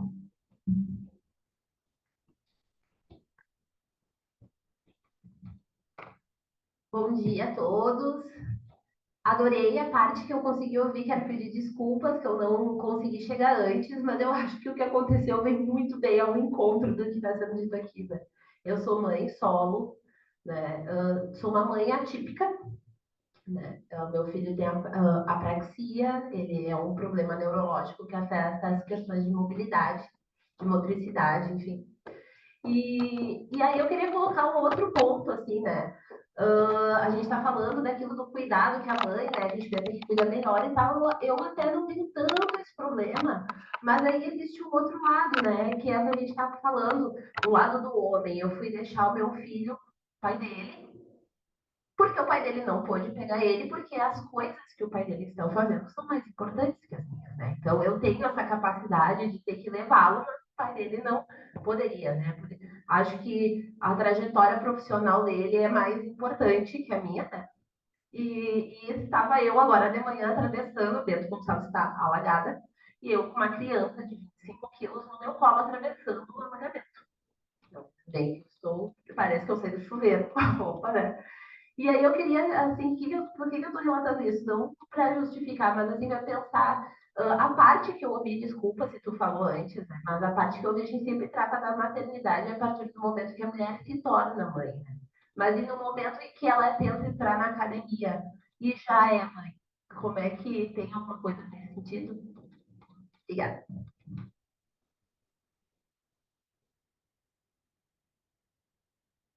Deixa eu só comentar, né, o que me trouxe dessa questão. A gente tem também várias vezes, né, quando a gente começa a discussão, as pessoas, né, pegam um exemplo, né, olha lá, fulano é bolsista um lado, CNPq, tem meia dúzia de filhos, né? E vem um pouco do que ele trouxe de qual é a estrutura que permitiu que ela chegasse onde chegou. Quando a gente está falando de diversidade na academia, a gente está falando de algo recente. E mesmo quando a gente está falando de mulheres na academia, quem eram as mulheres que estavam na academia há 40, 50 anos atrás? São mulheres que tinham condições de estar ali, que tinham famílias com dinheiro. Uma das integrantes do Parent fez um trabalho sobre mobilidade internacional, né, e entrevistou várias mulheres que na década, né, início de 2000, né, tiveram experiência internacional sendo mãe na academia. Uma linha comum, todas levaram a avó junto para cuidar do filho enquanto estavam lá, ou seja, né, demérito de ninguém ter tido condições de fazer isso. Poder ficar 12 horas lá, isso não diminui a capacidade, né? O quanto essa pessoa contribuiu e a relevância dela. Mas, o outro lado, né? Não ter conseguido por questões adversas, né? Não faz com que aquela pessoa, né, que não conseguiu, não foi por falta de esforço pessoal e tudo mais. Então, é extremamente importante discutir isso. Deixa eu falar só dela, porque depois a gente entra numa seara mais pessoal. A gente tem tentado trabalhar com questões de inserção e progressão na carreira, né, de quem já tem filhos. Então, eu dei alguns exemplos de, né, processos seletivos e tudo mais, pensando nas mães. Então, a gente tem, por exemplo, vários programas de pós-graduação que vão ter, ou até mesmo vagas separadas, por exemplo, processo específico da Fiocruz agora, não lembro qual o programa de pós-graduação, tinha uma vaga que era reservada para mães, inclusive para mães atípicas. Né? Então, existem iniciativas, né, para inserção. Tá? E isso é algo que a gente tem trabalhado. O MEC tem um grupo de trabalho de permanência materna no ensino superior. Né? Eu faço parte desse grupo do MEC, a gente teve uma reunião ontem, né, trabalhando nessas questões. Como é que a gente, né, estudantes, e aí tem uma questão de classe social muito grande, né? Como é que estudantes do ensino médio que se tornaram mães, como é que elas entram na universidade, como é que elas ficam na universidade, como é que elas progridem, para que elas querem ficar na carreira acadêmica. Então, existem né, algumas iniciativas. É muito mais fácil tratar das docentes, pesquisadoras, porque tem uma aceitação maior. Quando eu tive filhos, as pessoas esperavam que eu tivesse filhos. Eu tinha 30 anos, tinha passado no concurso, era ok. Então, a resistência é um pouco menor. Quando a gente vem para as estudantes, existe muita questão de, mas ela não tinha diz o filho agora. A universidade não é para essa pessoa e tudo mais. Então, é difícil avançar nessa questão, né, de inserção dentro da universidade para os estudantes, mas porque tem muito preconceito em volta disso. Né, de que, primeiro, de que a maternidade é uma escolha, o que mostra uma ignorância sem tamanho, né, de um todo, proferir isso. Tem um estudo da Escola de Enfermagem da Fiocruz, que eles acompanharam 24 mil gestações, desde o momento da descoberta até o desfecho, seja qual tenha sido o desfecho. 52% das gestações não são planejadas. Então, como é que a gente fala de escolha, né, de ter filhos no Brasil, se a gente tem um problema de saúde, né, pública muito grande e uma questão social muito grande? A gente atrela ainda a mulher o seu valor, né, com a maternidade. Então, não dá para falar que a maternidade é uma escolha quando a gente coloca na mulher que tu não vai, né, ter o papel, não vai cumprir teu papel se não tiver filho. Então, é muito difícil trabalhar todas essas questões para que a gente tenha abrangência nas nossas ações, porque a gente depende da boa vontade de quem está tomando decisões. Né? E aí é bem complicado. Mas existem algumas, né? Bom, sobre a questão, né, do terceiro filho. Minha vida mudou muito por causa do parenting time. Né? Então, o parenting surge quando eu tinha 2 filhos na época, e me deu a possibilidade de, por exemplo, me desligar do programa de pós-graduação quando eu decidi ter meu terceiro filho. Né? Em agosto de 2018, meus últimos alunos de mestrado, né, defenderam o mestrado, e em novembro meu terceiro filho nasceu e eu me desliguei da pós. Então, isso me trouxe uma paz de espírito, né, porque eu não queria passar de novo por tudo aquilo. Já que tu não está orientando, tu não está produzindo, a gente vai te tirar. Né? Eu não queria passar por aquilo. Mas muito da minha, né, da nossa decisão de ter o terceiro filho veio porque eu já tinha feito a paz com isso, essa transição. Se eu tivesse ficado na bio mesmo, eu não sei o que teria sido, né, a minha decisão. Tá? Mas o que eu costumo dizer, né, quando as pessoas trazem essa questão de decidir ter mais filho, decidir ter filho em determinado momento, decidir voltar para a carreira. A gente tem avançado muito. E é muito mais rápido do que a gente imaginava. Se vocês olharem minhas palestras lá de 2017, vocês vão me ver dizendo, as mudanças são para as futuras, né, gerações. Não, as mudanças estão acontecendo agora. Então, existe, né, não estou dizendo que é fácil, mas existem já algumas mudanças efetivas que fazem com que conciliar um pouquinho maternidade e carreira, né, seja possível. Mas os percalços vão existir. Né? E vão existir por uma questão cultural que aí não é nem prática.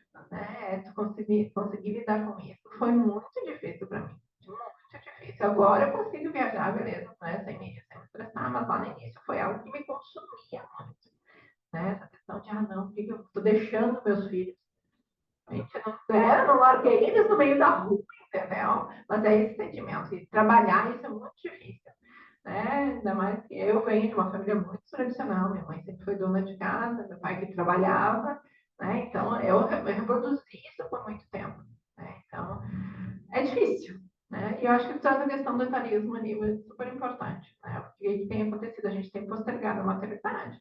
Mulheres como um todo, né? Se vocês acompanharam os últimos dados, né, do IBGE, mulheres como um todo têm postergado, mas a academia está muito forte. Né? Porque a gente espera que aos 30 anos tenha passado no curso e esteja lá, né, por causa da linearidade da carreira. Né? Então, a gente tem sim que discutir esses desvios, né, e discutir o retorno. A gente não discute ainda retorno no sentido de, eu parei 6 anos, né, como é que eu vou voltar? Em outros países existem financiamentos específicos para isso. Tu teve uma pausa, inclusive a pausa não é de tempo máximo, é de tempo mínimo. Ficou 4 anos afastada, em função de seja o que for. Aí a gente tem programas para te reinserir, a gente não tem isso aqui. A gente ainda está discutindo manter quem está ali. Né? Então, mas acho que é isso. Não, fazendo um parênteses, tem um programa, né, professor? Era Prêmio Jovem Talento. Sim, tu tem. Até 40 anos, né? Então vai ter jovem, como é que é? Prêmio sênior, né? Que dá para entrar. Então, essas coisas, assim, né? Poxa, não considero uma pessoa né, sênior, mas já não me encaixo objetivamente, né? Então, tem vários concursos também, né? De outras áreas, independente, mas é a cultura da sociedade. Então, eu sou uma sênior. O que a Serra Rapadeira tem feito, né? A Serra Rapadeira, o financiamento Serra idade.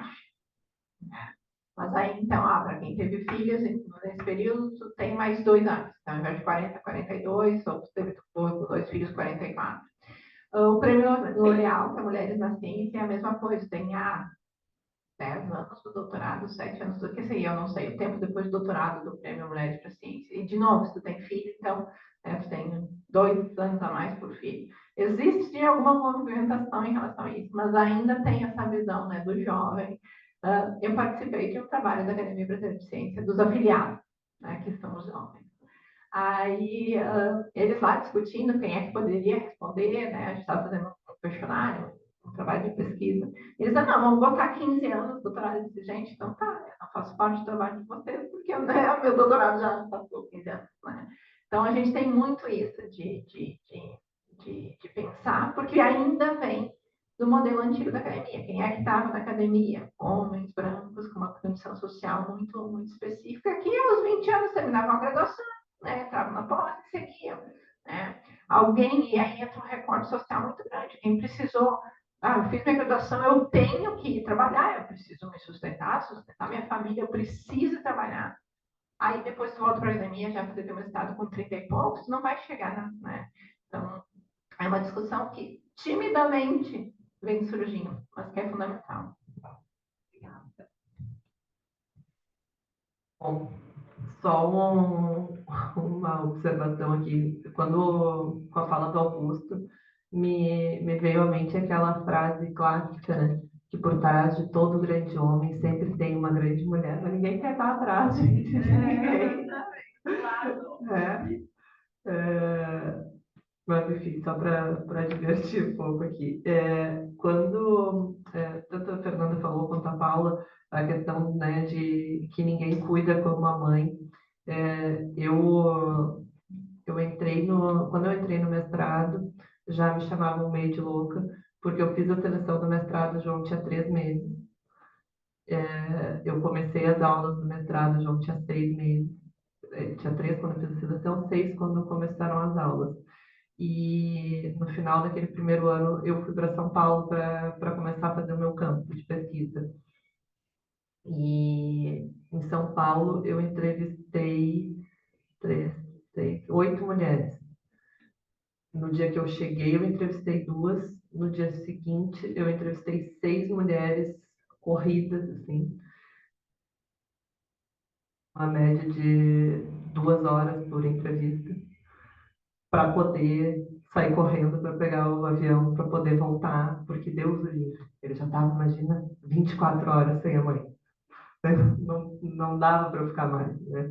Como bem que vocês falaram, como se fosse a criança fosse morrer, porque eu estava longe. Sendo que ele já tinha mais de 1 ano de idade, já estava cuidado, já estava. Inclusive, dessas 12 horas que eu estava lá entrevistando gente, ele estava na escolinha, bem faceiro, tudo certo.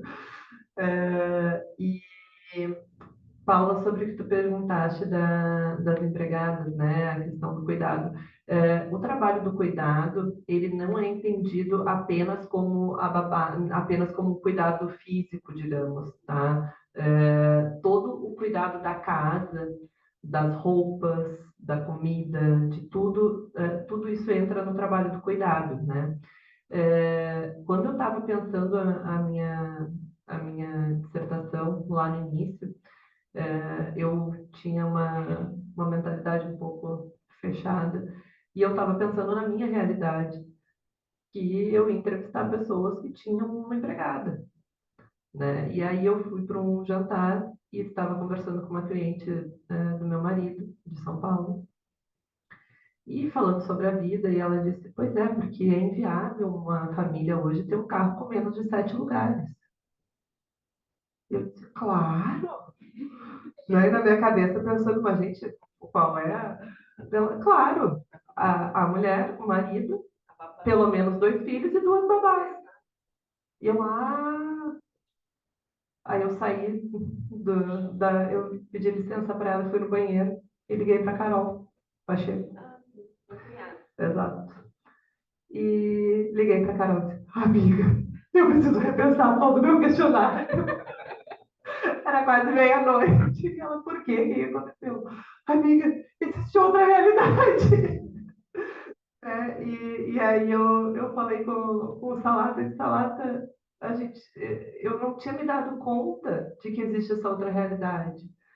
Daí ele disse, tá, mas porque na minha cabeça eu ia entrevistar, né, empregadoras de classe média. E ele disse, mas tu consegue acessar essa classe mais rica? Porque se tu conseguir, é uma coisa muito fora, assim, porque ninguém consegue acessar isso. Eu disse, não, acho que eu consigo. Vamos lá, né? E foi. E aí, enfim, então lá, aqui em Porto Alegre, eu entrevistei 3 empregadoras super ricas de São Paulo e 3 em Porto Alegre. Em Porto Alegre, o padrão, né, não é o único que existe, né? Mas todas as que eu tive acesso eram empregadas polivalentes, tá? Já não tinham mais os filhos pequenos, mas as empregadoras sempre tiveram polivalente, que é aquela que cuida da casa e das crianças e da roupa e de tudo ao mesmo tempo. Em São Paulo, não. Em São Paulo é uma babá por filho, normalmente. Às vezes uma só para mais de um filho, mas normalmente é uma babá por filho. Como é que eles chamam? Não lembro agora o termo, mas tem mais uma babá para o final de semana. Tá? É isso, folguista. Então, é uma babá fixa, uma ou 2 folguistas, porque às vezes eles intercalam as folguistas. Tem uma polivalente ou que cuide só da casa, tem uma passadeira, em algumas configurações tem a cozinheira, e em algumas, além de tudo isso, ainda tem uma faxineira que vai uma vez por semana. Tá, então... Imagina a folha de pagamento. E aí aquilo que eu tava falando, né? Ok, tem uma galera para delegar, mas quem é que organiza isso tudo? Aí colocar uma governança. Não cheguei, né, nesse... Não, agora só me veio um insight sobre isso, que até na fala da Roberta veio a frase de que a gente não tem uma democracia de cores, né? E aí eu fico me questionando, assim, as mulheres que não conseguem conciliar tudo, né? É trabalho, é estudo, é filhos, contratam pessoas, enfim, para conseguir ou não dar conta de tudo. Essas pessoas que vão até essas casas trabalhar como empregadas domésticas, em sua grande maioria mulheres negras, não têm essa opção, né? Elas não têm com quem deixar, elas não têm esse plano B de pagar alguém para resolver. Então, porque elas precisam sobreviver. E aí eu acho muito cruel, né, essa situação. E uma outra questão que eu tenho visto em alguns lugares, assim, uma reflexão de se a gente fosse remunerar esse serviço doméstico, desculpa, o quanto isso teria um impacto no nosso PIB. E é uma discussão que eu tenho visto em um ou outro lugar e que eu acho que está chegando de alguma maneira e a gente tem que trazer ela cada vez mais. E só fazer um comentário sobre a questão da licença paternidade. Eu morei alguns anos atrás na Suécia e foi muito engraçado porque eu estava lá, ia estudar na universidade e quando a gente pegava o ônibus, eu e meu namorado na época, para ir até o campus, eu via homens com crianças pequenininhas. E aí eu pensava assim, mas gente, como os homens suecos são diferentes, né? Como eles se dedicam às crianças, eu não vejo tanto isso no Brasil. E aí eu fui me informar e descobri que lá a mulher tinha licença maternidade num primeiro momento, até por questões biológicas de amamentação e puerpério e de maior dependência da criança, mas que ao fim desse primeiro ano da mulher, existia um segundo ano de licença paternidade, em que o homem ficava a cargo da criança enquanto a mulher voltava ao trabalho. Então, fiquei com esse questionamento desde aquela época, que a gente precisa lutar mais, foi falado, né, aqui pela professora Fernanda já, mas que a gente precisa lutar mais por um aumento da licença paternidade, por um maior protagonismo dos homens, porque só assim a gente vai conseguir. Eu não sou mãe, né? Falo a gente, mas, enfim, falando a gente como sociedade, vai conseguir, de fato, mudar essa cultura de culpa e de tudo mais, porque os homens vão conseguir também protagonizar. Eu só queria fazer um comentário com relação a isso que tu falaste das domésticas, né, de não terem com quem deixar seus filhos. Algumas conseguem, né, criar uma rede ainda que paga, né, um pagamento bem abaixo do que o que elas recebem, enfim. Mas eu me lembrei de uma entrevistada minha em específico lá de São Paulo. Em São Paulo, todas as empregadas que eu entrevistei, elas vieram de fora de São Paulo. Elas não eram de São Paulo, né? Aliás, todas não. Tinha uma que era de São Paulo. As demais todas eram migrantes do norte do país. E uma delas estava, assim, aquilo me chamou muita atenção. Essa eu entrevistei enquanto eu estava entrevistando ela, o bebê de quem ela cuidava, tinha próximo de 2 anos, estava conosco ali, no meu colo, no colo dela, enfim. E, e ela tratava ele assim com um carinho, sabe? E ela falava dele e do irmão mais velho com muito carinho, assim, quase como dela, né? Entre aspas aqui, muito.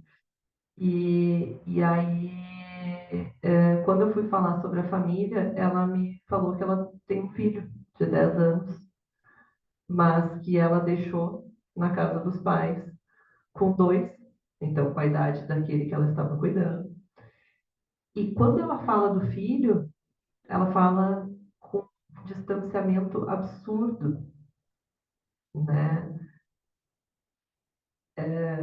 Quase que dava para perceber na voz, nas entonações e na voz dela e no que ela relatava, um carinho quase maior pela criança que ela estava cuidando, que era de outra pessoa, do que pelo próprio filho, né? Aquilo assim me marcou muito, né? O quanto isso também deve doer nela, né? De ter que abrir mão desse cuidado com o seu filho para cuidar do filho do outro.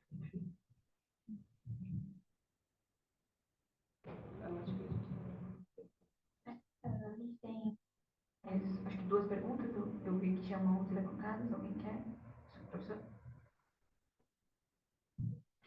Bom, bom dia mais uma vez. Queria agradecer imensamente pelas falas de vocês. E Sucupira. Não falou em Sucupira, eu já me arrepio todo. Fernanda, só para te contextualizar, eu estou na coordenação desde 2017, né? Então estou fechando agora o segundo quadriênio, né? E uma das questões que eu costumo levar bastante para as reuniões dos coordenadores é um pouco a realidade das universidades não públicas, né? Nós ocupamos um espaço bem minoritário, né, na pós-graduação no Brasil, enfim. Mas, enfim, tem algumas especificidades, né, que às vezes é preciso, né, eu sinto falta de pontuar nesses espaços, né? Porque a gente está discutindo regras para todo mundo e, às vezes, as pessoas levam em consideração a realidade da pública para definir as regras, né? E, às vezes, elas têm impacto diferenciado, né? E isso me veio muito quando tu trouxe o teu exemplo, né? Que tu, em algum momento, acabou, então, né? Mudando o teu vínculo com o PPG, né? De permanente para colaboradora, porque isso é uma opção que as colegas das privadas não têm na prática, né? Por quê? Porque deixar de ser permanente significa um risco enorme de demissão, né? Então, a pressão sobre as mulheres vinculadas aos PPGs de universidades privadas, comunitárias, enfim, né? Ela ainda é acrescida desse elemento, né? Quer dizer, o risco do teu ganha-pão, né? De não ter mais salário, enfim, e de ser realmente, literalmente, né, expulsa não só da academia, mas, né, da tua atividade profissional. em função, né, da questão enfim, tudo que a gente está falando, né? Na área da sociologia, no quadriênio passado, né, que foi 17 e 20, a área já adotou essa política de retirar as docentes e as discentes que tiveram a licença do denominador, né, contando a produção. E até fiquei bem curioso em conversar com o antigo coordenador de área, que fez graduação aqui com meu colega na URGS, na década de 90, na graduação em Ciências Sociais, o Marcelo Rosa, que era da UNB e hoje está no Rio, para ver dados, né, sobre... Eu acho que foi o primeiro quadriênio ali que se implementou isso, que a área da sociologia implementou isso.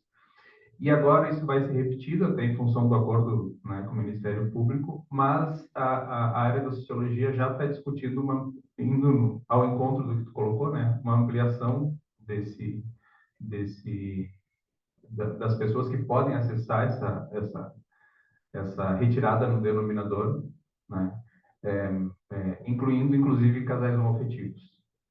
Né? Então, isso vai acontecer não para avaliação deste quadriênio, eu acho, mas vai ser para o quadriênio 25 e 28. Né? Mas para esse aqui eu acho que não, mas nós discutimos em março um seminário que a gente fez para discutir a ficha de avaliação 25 e 28. Mas tinha uma outra, não sei se já teve alguma discussão com a CAPES em relação a isso, mas é uma demanda mesmo. Né? É algo que eu acho que a gente precisa... Quer dizer, a CAPES ela vem avançando, né, um pouco, com algumas resistências, enfim, mas nessas questões da prorrogação de bolsa, vamos pensar. Né? E aí não só na licença maternidade, mas em função das enchentes, em função da Covid.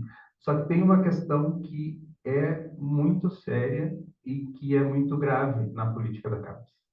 Que a CAPES joga para o PPG a responsabilidade de, em concedendo a prorrogação de bolsa para a mãe, ou para atingido pela enchente, ou pela Covid, retira essa bolsa da pessoa que está entrando lá na ponta. Né?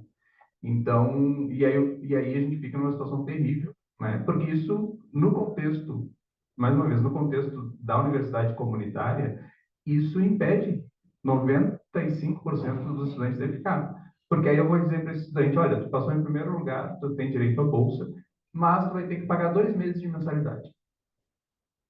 Né? E 2 meses do PPG da PUC, né? A Soterrica lá pode pagar, mas não é para a maioria das pessoas, né? Então, enfim, só, né, levantar essa questão, não sei se... Uma outra questão que eu me lembrei também em relação a isso é a questão da prorrogação impedida e o trancamento, né? Que a gente tinha comentado isso uma vez. Mas isso daí já é uma discussão interna. Isso a gente... É da PUC. Isso é da instituição. Isso a gente pode negociar domesticamente. Né? Agora, o que vem da... Eu achei que era da CAPES, essa questão do trancamento. Não, o trancamento e o prazo não. A gerência dessas questões são internas.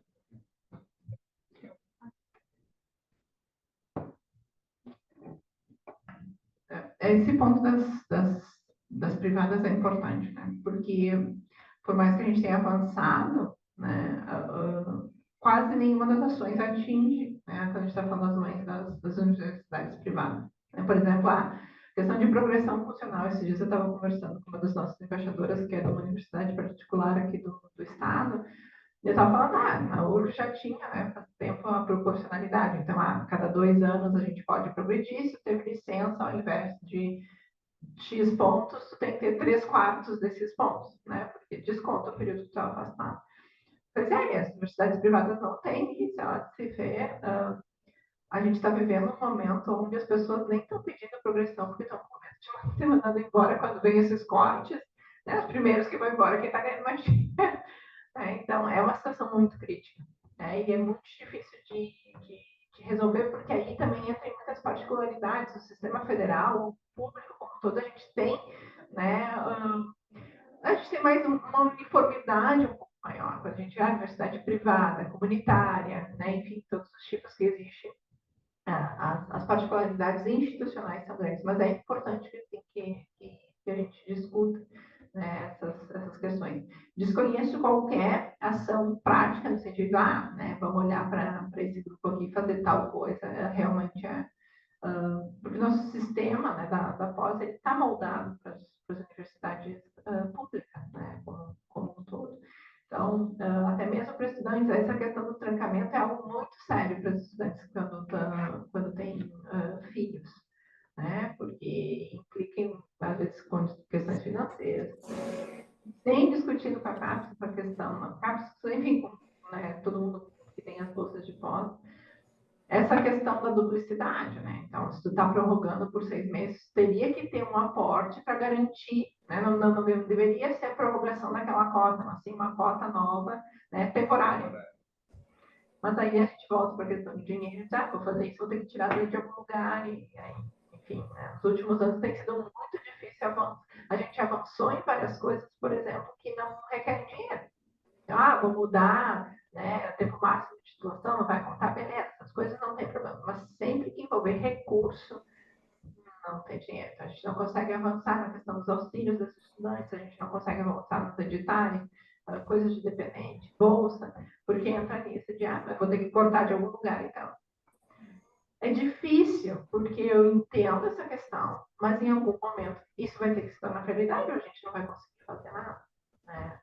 Mas é muito difícil. A esperança é... E, claro, a gente entra em outras discussões, né? O nosso fomento no Brasil completamente público, né? A gente não tem fomento vindo de outros lugares dentro da academia. Para onde vão esses recursos? Teve muita polêmica, né? Do uso de uma parcela tão significativa, né? Do Fundo Nacional de Ciência e Tecnologia para o programa de repatriação. Enquanto a gente, né? Dado quer trazer de volta as pessoas, mas quem está aqui está lá. Cara, não consegue fazer nada. Todas as questões que envolvem recursos ficam muito difíceis. Mas, assim, a gente tem poucas ações que vão considerar as particularidades das universidades privadas. Né? Isso é uma falha, mas tem sido difícil de avançar nessa discussão. Né? Até porque aí são leis trabalhistas diferentes do que a gente tem no sistema público também. Então,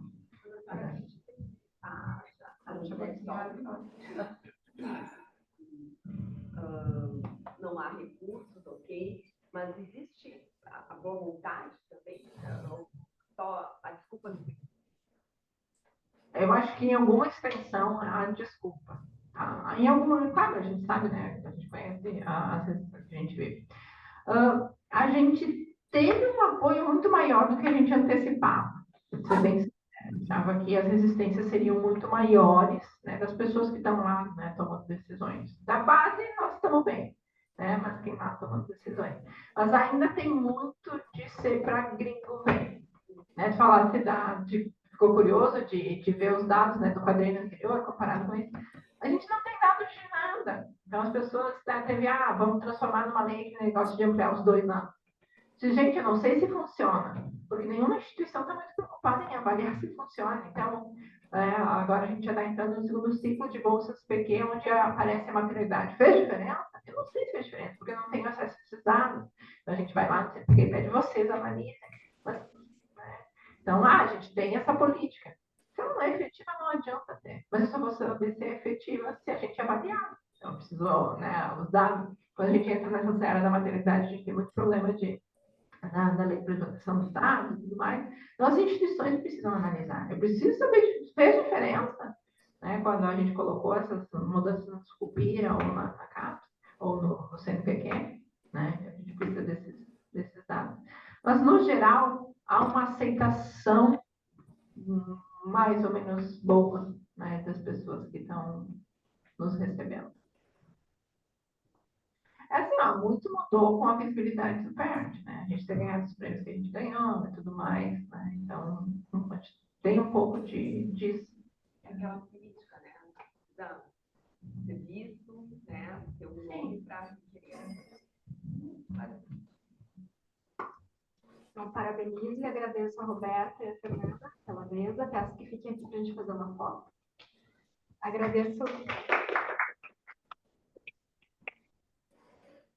Agradeço a presença de todos que estão aqui presencialmente. Peço que assinem a chamada ali na saída, também a quem está nos assistindo online.